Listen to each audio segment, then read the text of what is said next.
가장 환자분들이 힘들어하는 것은 바로 악취입니다. 이 악취를 제거하는 것은 여러 가지 방법을 통해서 개선시킬 수 있는데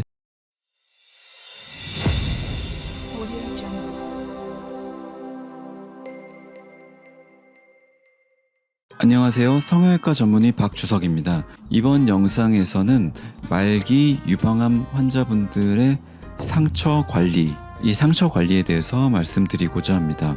유방암이 무슨 상처가 있는가 라는 생각을 하시는 분들이 사실 많을 수도 있습니다. 하지만 터미널 스테이지의 유방암, 말기 유방암 환자분들에 있어서 가슴 부위에 상처가 발생하고 그 상처가 점점 커지는 경우가 사실 제법 있습니다. 암세포가 실제로 눈에 보이는 상태가 사실 환자분들과 이 환자의 가족분들이 받아들이기가 사실 쉽지 않습니다. 실제로 보신 분들은 상당히 깜짝 놀랄 수도 있는 상처죠. 하지만 이 상처를 전문적으로 치료하거나 보살펴주는 병원이 사실 많지는 않습니다. 이렇게 말기 암 환자분들, 말기 유방암 환자분들은 보통 대학병원 종양내과의 진료를 이제 주기적으로 받는 경우가 많습니다.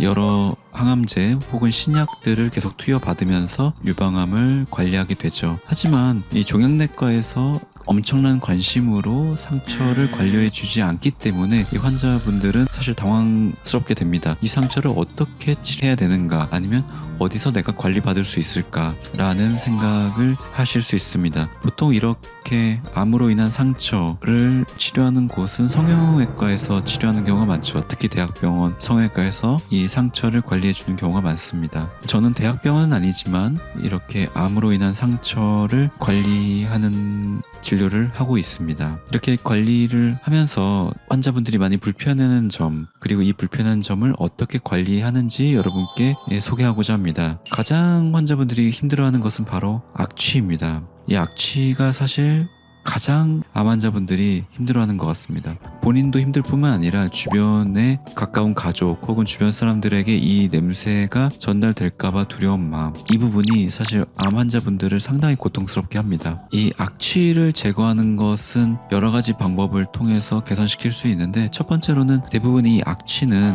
암세포가 급격하게 성장하면서 주변 정상 조직이 개사가 되고, 이 개사된 조직으로부터 이 악취가 발생하는 경우가 많습니다. 따라서 이 개사된 조직, 죽은 조직을 줄여주는 것이 악취를 개선하는 데 크게 도움이 됩니다. 하지만 이것이 간단한 시술이나 수술에 속하는 영역이기 때문에 내과에서는 적절하게 치료가 쉽지 않은 것이 사실입니다. 또 만약 이 악취가 감염된 조직으로부터 유발된다면 항생제 처방을 통해서 이것을 개선시킬 수가 있습니다. 또한 이 악취는 상처를 어떻게 드레싱하는가, 상처 소독을 어떻게 하는가를 통해서 또 개선시킬 수 있습니다. 진물의 양, 그리고 상처 부위, 그리고 그 내부의 동로가 얼마나 깊은가에 따라서 어떤 드레싱 제품을 처방하는지, 얼마나 자주 드레싱을 하는지에 대해서 환자분께 교육을 해드리고, 이를 통해서 이 악취를 개선시킬 수가 있습니다. 지금까지는 가장 환자분들이 흔하게 불편해하는 악취에 대해서 말씀을 드렸다면, 그 다음으로는 통증이 있습니다.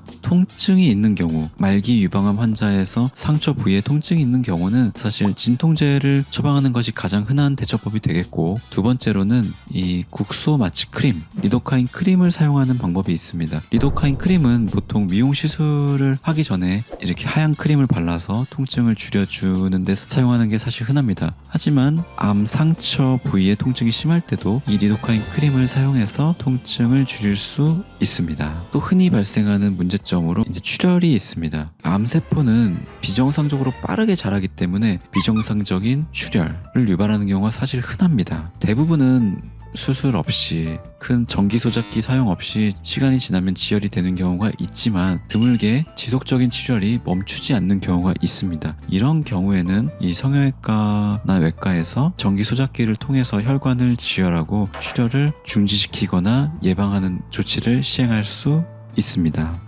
지금까지 말기 유방암 환자에서 암으로 인한 상처가 발생했을 때 악취, 그리고 통증, 그리고 출혈, 이 세 가지에 대해서 어떻게 대처해야 되는지 간략히 여러분께 말씀드렸습니다. 아무쪼록 암 환자분들이 적절한 조치를 받아서 더 높은 삶의 질을 영위하시는 것을 희망할 뿐입니다. 본 영상이 도움이 되셨다면 좋아요 부탁드리겠습니다. 앞으로 추후 제가 업로드한 영상을 빠르게 보고 싶으시다면 구독 바랍니다. 영상을 시청해 주셔서 감사합니다.